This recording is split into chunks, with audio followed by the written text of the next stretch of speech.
Okay, hi everybody. Welcome to another episode of the Method to Our Madness podcast. I'm Stacey Merola, PhD, and I'm here with my co-host Bill Pate. Hello. And this week we have a very special guest, my good friend Allan Porowski, who's going to talk a little bit about fidelity of implementation. We talked a little bit a couple of weeks ago on the podcast about fidelity of implementation, and we thought it'd be great to go in a little more in depth into the topic. But yeah, I'll let Allan introduce himself. Great. Hi, everybody. I'm Allan Porowski, Principal Associate over at Abt Global, and been there since 2014. Before then, I was at ICF International for 18 years and have spent a lot of my life either doing systematic evidence reviews or empirical studies. And recently, I was also on the EIR, or the Evaluation, Innovation, and Research TA team, where we helped evaluators work on fidelity of implementation studies for each of their grants. So I know a little bit about the subject, and hopefully this will be interesting. So, sort of like at a high level, how would you describe fidelity of implementation? Yeah, fidelity of implementation is really, it boils down to, like, was the intervention implemented as intended? So it really comes down to, like, did the thing you plan actually happen? And a lot of times when we think about fidelity of implementation, we can kind of think about this from a kind of three different points of view. First is kind of documenting what was planned. So to give you an example, if you're planning professional development for teachers, you can plan to have 20 hours of professional development given. Second thing, so after you plan something, then you have to offer it to the people who get the thing. So sometimes life happens and you just will get, let's say, 16 hours of professional development will be offered to teachers because you didn't have time or there was a delay in getting things started. And then the third one is, was the thing that you offered received? And so, sometimes teachers will be absent. There's a question about, basically how much bandwidth do they have to receive what you offered. So you can go from, if we kind of think about this planned, offered, received framework, you can go from planning 20 hours of professional development, you wind up offering 16, and then teachers receive an average of 12. And so it's really thinking about that kind of stepwise process to get to fidelity of implementation. And so there was a report that came out of the Institute of Education Sciences a couple of years ago, kind of laid out fidelity of implementation. They made a distinction between direct components and support components. And so as we start thinking about fidelity, it's really helpful to think in those terms. So for example, if you're, again, let's just stick with professional development. If you're kind of have a support component, could be getting the trainer set up, getting the curriculum set up. Those are support components. Direct components is actually what actually happened. So like what happened, a lot of times in education, we say what happened in the classroom. So the direct component is what actually was received. A former colleague of mine used to call this the difference between fidelity of implementation and the fidelity of intervention. So we have to think about that kind of distinction when we think about this. But overall, fidelity of implementation is a very useful thing. It can supplement an evaluation. It can help you kind of understand results in context. It can really just it's really kind of a personal opinion, biased opinion. It's a critical part of any evaluation. So, how would you measure it? I'm thinking like, last week we talked a little bit about effect sizes and the Yeah. Cohen, like high, medium, low. Like, is there some sort of measure of fidelity of implementation that's this is a high implementation or Yeah. What we do on the EIR project was we worked with, over the years between investing in innovation and education, innovation and research, I think there were 367 grantees across about 15 years. And so when we were working on that effort, we basically had each evaluator develop their own fidelity matrix. And so a lot of the measurement is homegrown. And as we start thinking about developing these measures of fidelity, it's really hard to cookie cutter it because there are just every program has a different set of core components. There's different tipping points for kind of what may be an actual signal of fidelity of implementation. So it's really I know it's an unsatisfying answer, but cookie like standard approaches do not apply. But Wow. a lot of times when we think about this, we think about measurement in terms of what are those tipping points. And when we work with evaluators and grantees, we think about these. You start typically with a logic model and say, like, what are the things in the logic model that you want to articulate? But then once you have the logic model, which one of these things are really critical towards measuring fidelity of implementation? Because some of those might be nice to have, some of those are must haves. Then once you have the must haves, then you have to think about those tipping points of like, what is an actual comfortable tipping point of when something is actually good enough? So, if we have professional development hours, just sticking with that example, you know, is 12 hours of PD good enough? And if that is, then that's your tipping point. And then everything for that core component can kind of be signaled, is it above or below that tipping point? You wrap that up across all the different core components that you're measuring implementation fidelity of, and then you can kind of get this index of fidelity.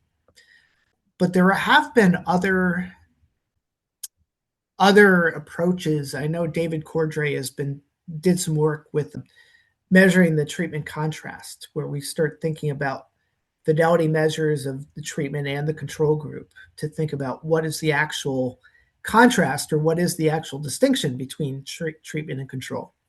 So I would recommend doing that. We don't always do that. We should do that, but that costs extra money and it's harder to get into control Right. sites to get under the hood. Yeah, so you bring up a good point. That made me think about your example of so you wanted to give 20 hours professional development, stuff happened, you only gave 16, but then someone received 12. And then I guess in that case, the most important measure would be the 12 that the teacher actually participated in. Mhm. Okay, but that Yeah, obviously that's depends. really what happens on the ground. Like, Okay, okay. so, but what happens on the ground is really that's really critical. But sometimes the magic happens in those preceding, kind of what was planned versus what was offered, because that's what you can control. Once you turn something over to teachers and say, you know, did teachers get at least 12 hours of professional development? That's a great measure, and that's a great kind of output. But the problem is that that's beyond your control. You can't Right. control teacher absences, you can't control all those things that happen, and life just happens. And so, but the things within your control is what you offer and what you could plan as well. But really, with a lot of fidelity measures, it comes down to like what actually showed up on the ground. Okay, so the Yeah. 16 hours then would be I guess in that example, from 16 versus 20. Yeah, and that would be what was offered, and then 12 is what actually happened. So Okay, most often we see that 12 number come out of fidelity measures, but that 16 offered, in that distinction between what was planned and what was offered, that's something where chances are you were delayed starting up your PD effort, or didn't have the funds to get started, or you didn't quite finish one of the PD modules. So a lot of those are the things those are the things that are within your control that you can adjust. But once you get out to the 12, which is the common number, sometimes that's way beyond your control. Well, that's fascinating. Yeah, so I think what Stacey was where I thought Stacey was headed with that, and where I definitely have gone before with this, it's like, so I'm imagining pulling together all this data, doing some kind of regression, and it's like, hey, can I put in kind of a proxy for like fidelity of implementation? Can I do something where it's almost like on an ordinal scale and do that? And would that show me like, okay, well, if I look at it this way, then what I'm seeing is if we have a fidelity of implementation of at least three, then we seem to have pretty good outcomes. So it kind of goes back to your description of like a tipping point, Yeah. where it's like this seems to be the critical mass of what needs to happen in order for us to have our positive outcomes. Mm-hmm. Yeah, we typically don't see those fidelity indexes come up in the impact models, Oh, sure. Yeah. but we will see them.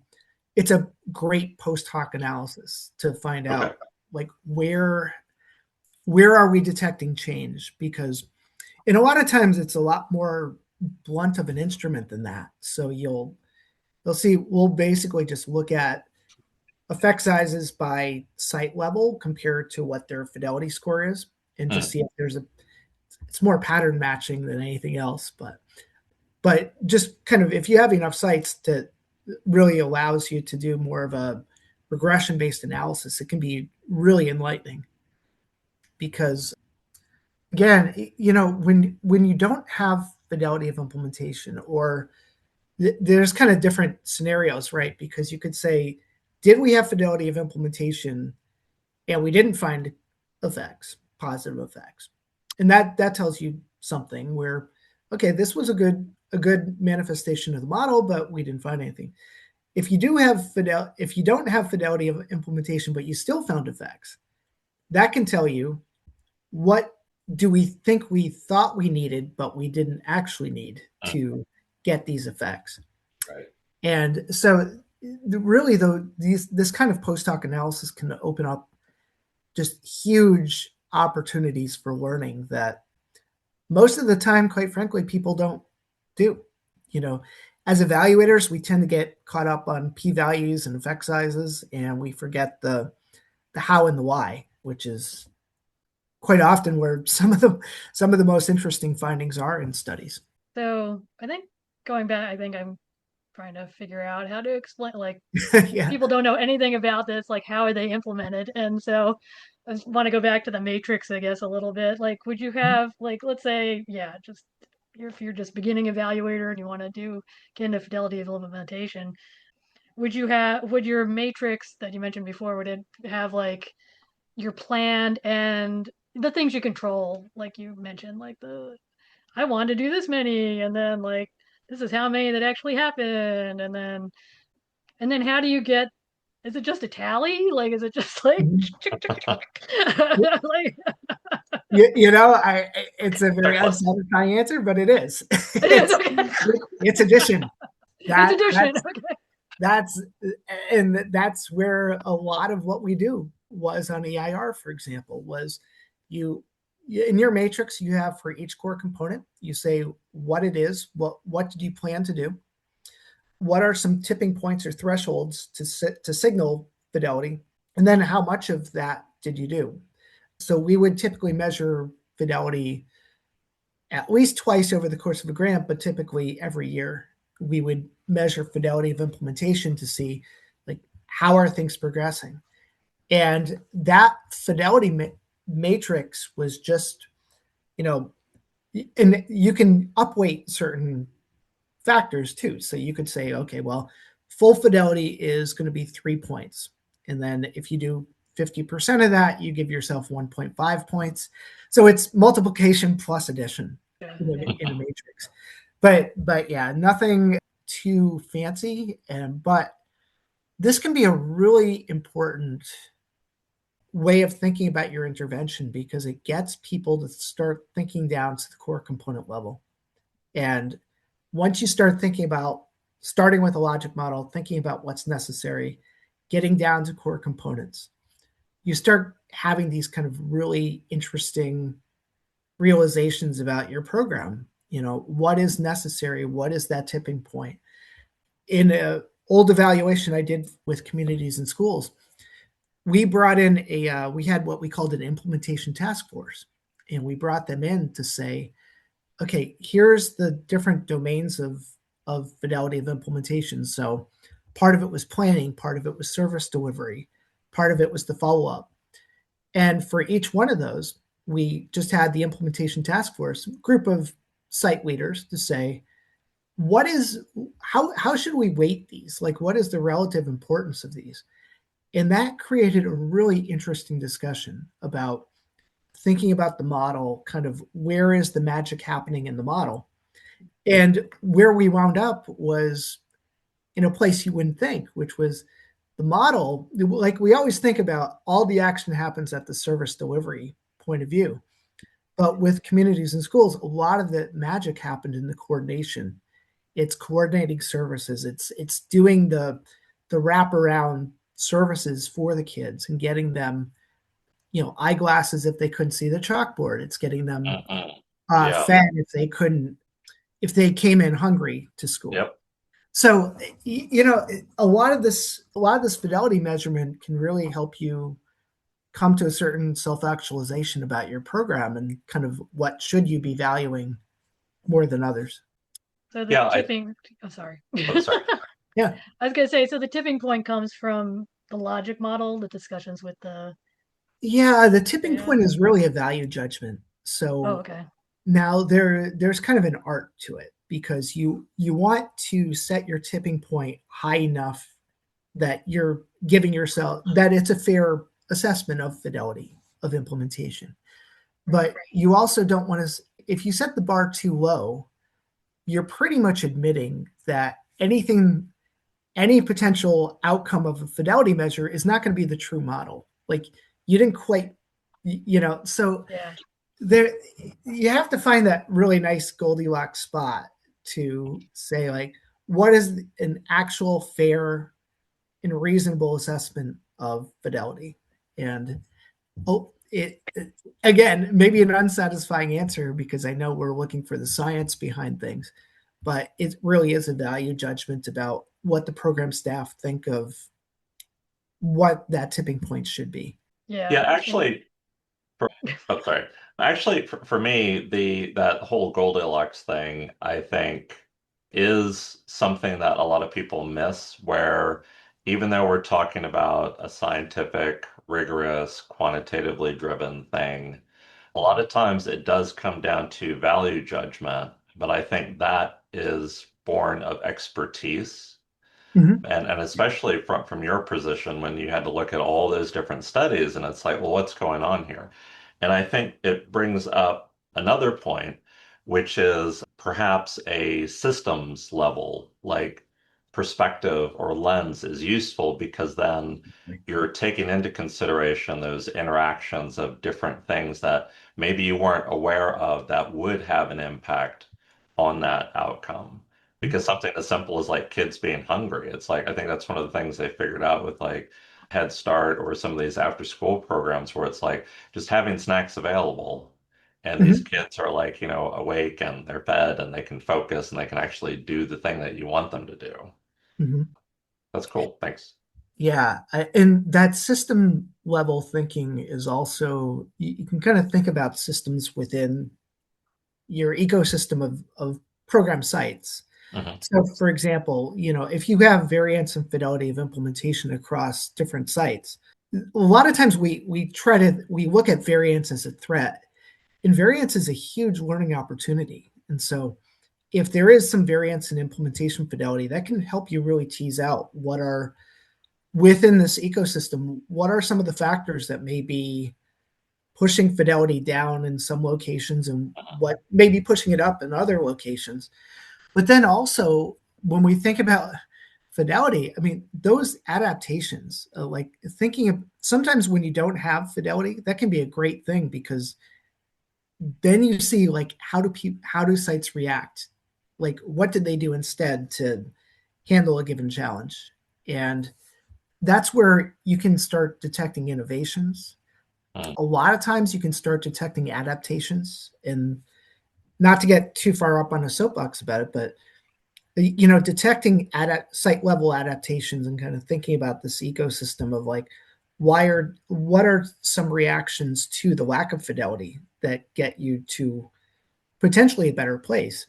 those adaptations are kind of critical for external validity. I mean, when we think about like, how do you make some program more generalizable to other people, places, times, and settings? A lot of times it's really about what kind of adaptations do you make to adjust to that situation.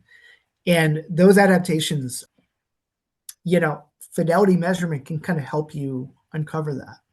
But it's a fascinating, it's a entirely fascinating subject for what is oftentimes I don't know, even though we call this traditionally an unscientific process, like you said, Bill, a lot of times that expertise that factors into this, that's every bit as valuable as the science, because, interpreting the results of an evaluation combined with the fidelity of implementation, it doesn't make too much sense if you don't have that expertise to kind of understand, well, not only how do we interpret these results, but what do we do with them? And so you really do need that expertise at the table to really kind of get good fidelity measurement, but also to interpret it. And a lot of times, even though we say this in a slight pejorative way, like, oh, this isn't a very scientific process, give me the program expertise any day of the week, because that's where we get closer to the truth and get closer to the utility of the information that we're producing as evaluators. Wow, I like that. Yeah, that's great. Thanks. I was just trying to think about it in like my daily life, fidelity of implementation. Like I'd I'd like to work out 5 days a week. Life has happened, and But I did like not offer myself 5 days a week. right. If I get in 3 days a week, that's pretty good, because like that should still have an effect. But one day wouldn't be like, that's not enough. Yeah. We all have different tipping points, right? We all have different, right?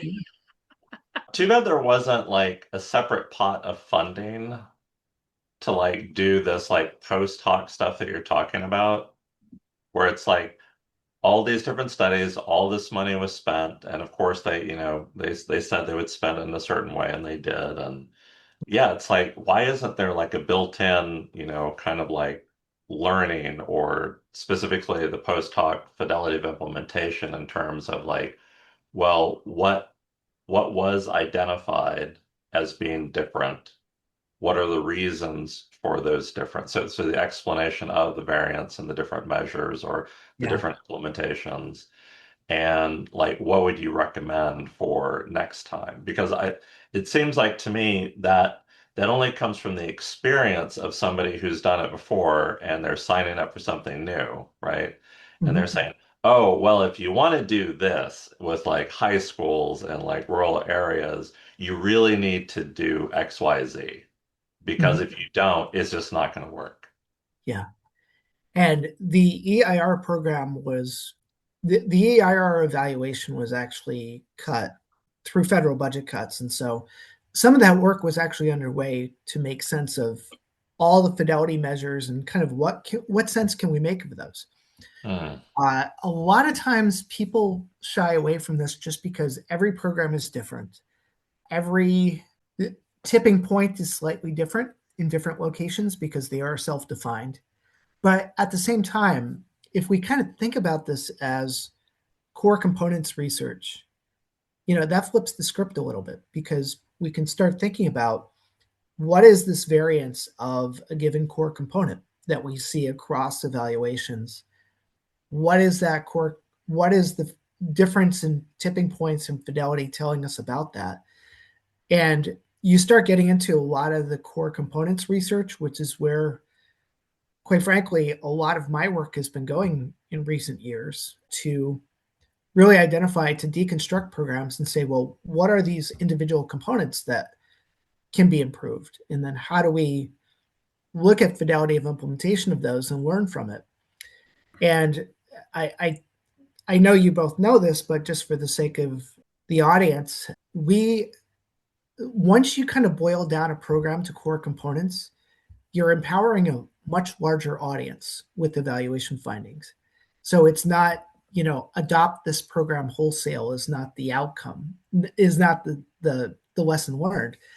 The lesson learned is adopt this component in this situation, if you have this situation with this kind of minimum level of fidelity, as you said, Bill, and that's empowering frontline practitioners to do more with it, because then you're able to kind of pick off individual pieces at low or no cost and really help kind of improve implementation.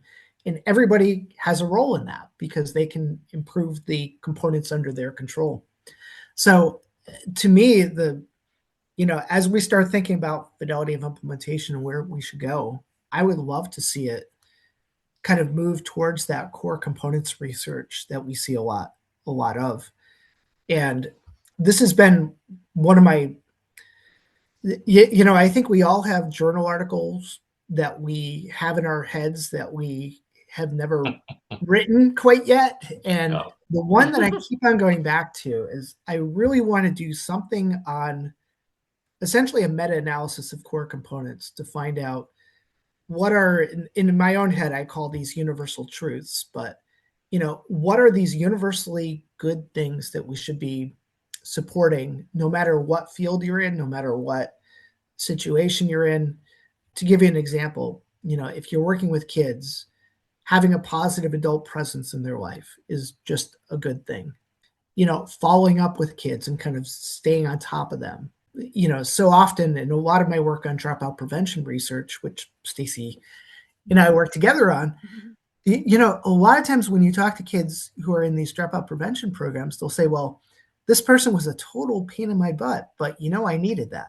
So there's a lot of these kind of core components that boil down to universal truths. And if we can at least figure out for a small number of these core components, what are some of the universal truths, and then how can we better deliver those, we can make a whole range of programs more effective.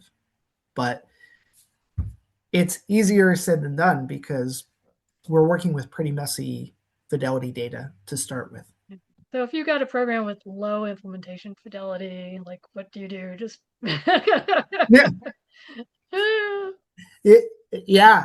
you learn from it. So you learn from it. With a lot of evaluation work, I always tell people, evaluation is a learning process.